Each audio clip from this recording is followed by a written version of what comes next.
This was a big drive week for us. This was our mad dash back to southern Delaware to take care of, routine dock appointments and get some service done to the rig. Yeah, stuff that you just can't really do on the road. So we thought it would be fun to bring you guys along and see how it all went. We left Colorado and we stayed overnight in Kansas and then a campground in Missouri for 3 nights and then Illinois, Ohio, West Virginia, finally back to Dover, Delaware.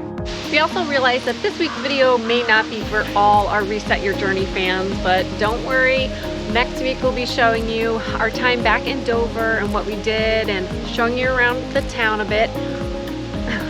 Also, the things that we brought on our last trip that we didn't need and things that we didn't bring that we really did need. We'll be sharing that with you. And lastly, we'll be preparing for our trip to Maine. As we traveled across the country, we came up with some helpful RV road trip tips that we'll share with you in this video. 1,900 miles to go. And we're headed from Colorado straight to Delaware, maybe a few stops on the way. And we're gonna do things a little bit differently this time. We're gonna try and get there in about 10 days because we wanna, make some changes to the rig and see some friends and make this part of our route. But when we came west, I booked everything so far in advance that we'd always have a place to stay. It was great because I had no anxiety. But I want to try something a little bit different because we did the same thing when we started boondocking where we didn't know where we were going to be. We just kind of had a plan A, B, and C. So now we're going to try and plan 1 or 2 days only, and it's going to allow us to be a little more like ping pong balls. It gives me anxiety, but I think we can go 1 or 2 days with the plan for that night and then continue to plan forward from there through state park campgrounds and Boondockers Welcome, because let's face it, we're headed east and there's really very little dispersed camping or boondocking. So a great tip when you're traveling cross country with your RV is to utilize a membership like Boondockers Welcome and Harvest Host. Yeah, make sure you book as far in advance as you can. We don't use Harvest Host, but we do use Boondockers Welcome a lot, and sometimes I've waited too long and it's been booked up. Some will allow you to book up to 2 months in advance, some are only 2 weeks in advance. So look that over very carefully and make sure that you send them all the information about you and you learn everything about the host before arriving. Yes, really read all those detailed instructions that the host gives. It can make a big difference. Hang out with us and let's see how this goes day by day, and I hope we make it back to Delaware. See you there. Our first overnight was at a Boondockers Welcome site in Ingalls, Kansas. What happened there? It's gonna happen here too because it's dry rotted. We need new covers. So we lost the cover to the back. We either trade the trailer or we switch out the batteries for a whole better case up here. So this brings us to our first tip. Always do a safety check. The safety check is crucial to help prevent accidents and things that you don't want to happen. Every 2 days, I make sure I check the tire pressure in all of my tires. And let's break this down a little bit further, because when I arrive at my destination, instead of waiting till the next morning, I tighten all my lug nuts, I tighten the weight distribution system, and that way it's done so that if I'm in a rush the next morning, I don't just brush it off and say, it should be good. So it's really important for the safety check. I'm gonna put it in neutral, release the tension, and see what happens. Oh yeah, like we did in Colorado.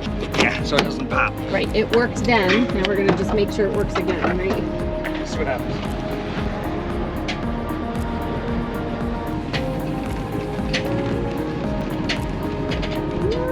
Look at that. That's the way to do it. 2 for 2. Can I also suggest some redundancy in GPS systems? Yeah. We initially relied on our Ford, and there was one time in Florida that it took us through what we called the maze of doom. It's funny in the video, but when you can't get out of somewhere and you have to U-turn your trailer for the first time, that wasn't fun. So my suggestion is to have some kind of redundancy, and it can just be, like our cell phone. Rosa's cell phone, exactly, and the truck at the same time. And you know what? That usually keeps us out of trouble. It does, and she's right, her GPS is usually right. So I default to hers even though the truck is running. So again, Many redundancy. layers of Yes. GPS. The next day we drove to western Missouri. We stayed at the Osage Bluff Campground for 3 nights. It was incredibly hot and humid, but we had amenities, so we were able to get lots of work done. Hello. I do have to back up. Are we dumping first? We gotta dump and fill. Okay.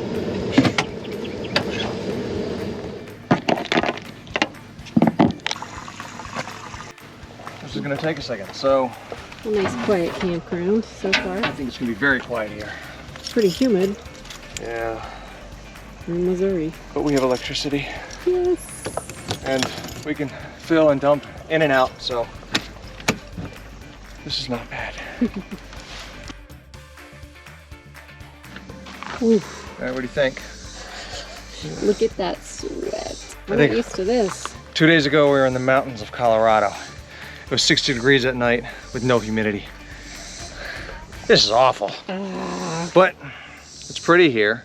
We've also found that it's really helpful to check the weather the night before and or the morning of departure, because you don't want to drive in really strong winds. You want to avoid the thunderstorms. You don't want to ride a tornado through Kansas, you know, and you can also be prepared with your attire. Right, you can just pull out some raincoats, maybe some boots, you know, or if it's freezing, you know, whatever, you just pull out extra clothing. And you might arrive when it's raining and have That to too. level your rig in the pouring rain. So be prepared for that.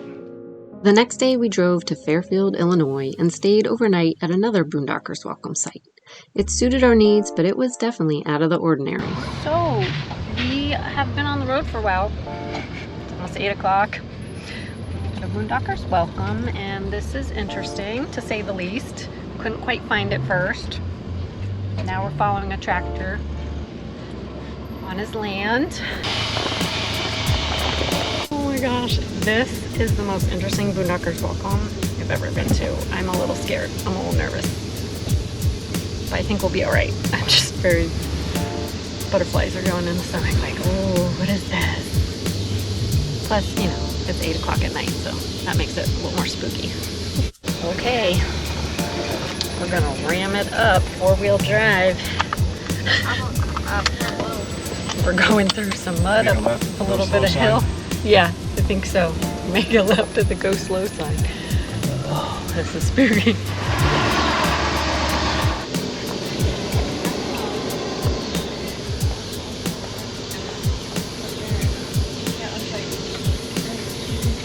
Did he say go left here?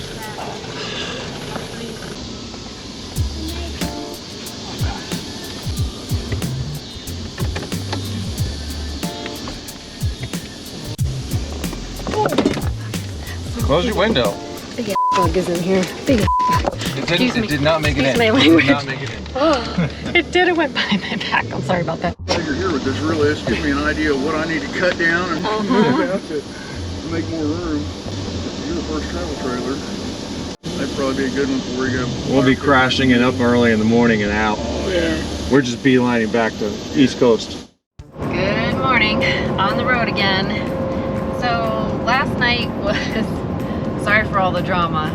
Last night we were tired and coming into this just different, unique experience with the Boondockers Welcome. But it turned out all right. We got the story behind it all, and it turns out this guy inherited the property that we were on from his parents. They died last year, and he's out of work, so he's trying to make something for himself. He created this Circle O campground. Work in progress. Yeah. He'll get it there with a few good tips. He'll turn it into something and hopefully get enough people there, because there's really nothing along Route 64 in Illinois, in this part of Illinois. There's no place to stay. So if you're a tired traveler and you need like a Boondockers Welcome, it would be suitable. He's got some things he needs to work on, but I think it'll be cool once he gets it there. Yeah, and we didn't have any hookups last night, and it was just very humid and hot, so we didn't sleep so great. We're hoping tonight we get a little more rest. We are on the road headed to Leesburg, Ohio today, still making our way east. Look at this traffic. You get so used to just getting up and leaving whenever you're ready, and you know, there's nowhere to be, no rush, no anything. So you don't think about like researching your route and saying, oh, I'm gonna hit the beltway of a city during rush hour. Yeah, where are we right now? You know, you don't think about those things anymore. And we're outside of Cincinnati on 275 or something like that. And look at this. Okay, please disregard our very dirty windshield, but look at Proceed on I-275 East. Look at that mess. Fun times. So when you start to get lazy because you've been full-timing for a long time, keep this in mind on big moving days. I miss the West. Yeah, I do too. Long driving days, that brings me to a whole nother point. Yeah. Give yourself lots of extra time. Yes. What we found is that you might type something into Google or whatever direction system you use and it tells you 3 hours, but for us that means 4 hours. We average 50 miles an hour. And Good safe speed. It's a good safe speed, and it sort of builds in the stops that you're going to have to make. Just know that you're going to need more time than you think you do to get where you're going. Okay, well this is service, by the way. Thank you. Just leave it right here for a little bit, Okay. Okay. if you will, and give you a couple options. You can probably squeeze in if you want to come along. Well, hello, Mr. Cow. Hey there.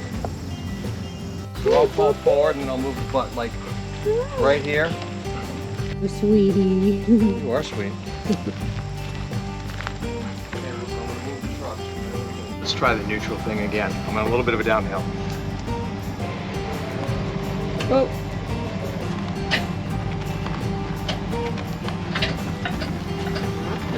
Not too bad. I think those chocks made the difference.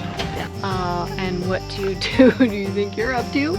They said we could open it and get the eggs out. But I don't know if this one has an egg in it. Oh, I see this. There's still chicken in there. Well, hello, Miss Chicken. Wow. Are you laying an egg? That's a beautiful egg. Another tip is to always have your meals planned ahead of time and prepared, like your lunch, snacks. You could be doing like a 250 or 300 mile day, and it's in a congested area on the East Coast, and you know you're looking at 8 to 10 hours of driving time. And yeah, you've got your kitchen with you, but maybe you don't want to take the time to prepare meals. So having them prepared the night before and on hand, whatever your tow vehicle or in your motorhome, they're ready to go so you can eat quickly and do what you need to do. It's super helpful to have that done. Right, yeah, no one wants hungry people, you know, on the road. It just doesn't work well. Hungry or hangry? Yeah. Angry, for sure. Am I gonna drive a tractor? You're first. Cool. Way down. Right there. Whoa, push down harder. Push. Hold on. Slow down. Cool. Good deal. Way to go.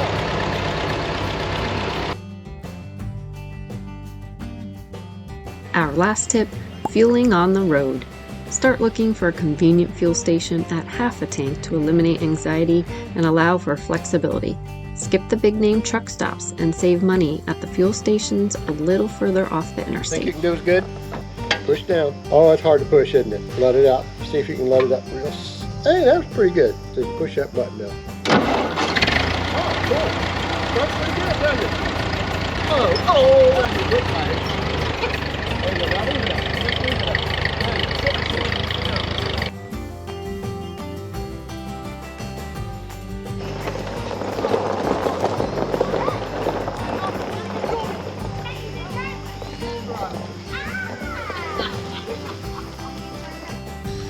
Well, this was a lovely spot, wasn't it? Oh, it sure was. Yes, this is in Ohio, in Leesburg. Such A beautiful farm. Such kind people. And it's gorgeous here and peaceful. It really is. I got it from under the chicken. Did she peck you? Did she peck you? No. No. No, Did You she? know, she didn't lay that egg because those are the green eggs, and the other two chickens, there's two chickens out there that lay those. He's exiting. Yeah. All right, we're back in Delaware. Oh my goodness. We're excited, we're nervous, we're sad, we're all the emotions right now. It's crazy because we miss these people, we want to see them, but at the same time, it's kind of a pause in our travels, and we're not boondocking or campground. It's a little weird. So how are you doing, babe? Same mixed emotion, you know. We worked this into the whole journey to come back around and, you know, do our medical appointments, and we knew that our rig was going to need some work to overhaul that, and or who knows, maybe replace it. We'll see where that goes. But I am a little sad that we're not in the mountains of Colorado right now or in Arizona looking for our next boondocking spot. And I know this is a short little break to take care of our needs, but man, I'm missing it already. For sure, we are excited to see people safely because, you know, COVID is still around. And yeah, I miss the scenery. I miss the scenery, the mountains, and my allergies were so much better out there. All of our allergies were out west, so it's a tough one. But boys, how you doing? How you feel about all this? Kind of the same thing. The same? Sad? Happy? All of it? Yeah. We're so close to Glenn's parents' house, but we are taking advantage of this dump station here in Dover Downs in Delaware. And who knew Dover Downs had a dump station? So this is perfect, close to their home. We can dump our tanks and everything before we get there. So we're at Dover Downs, and when you take the main entrance in, you make a left right before the casino. You kind of follow all the arrows to the left. And you play with these. And it will be on your left about a quarter of the way around.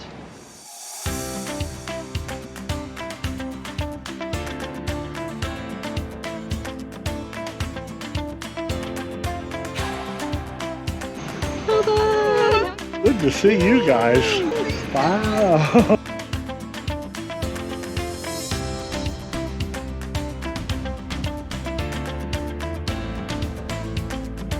By the way, booking stays only a couple days in advance worked out just fine on our way back east.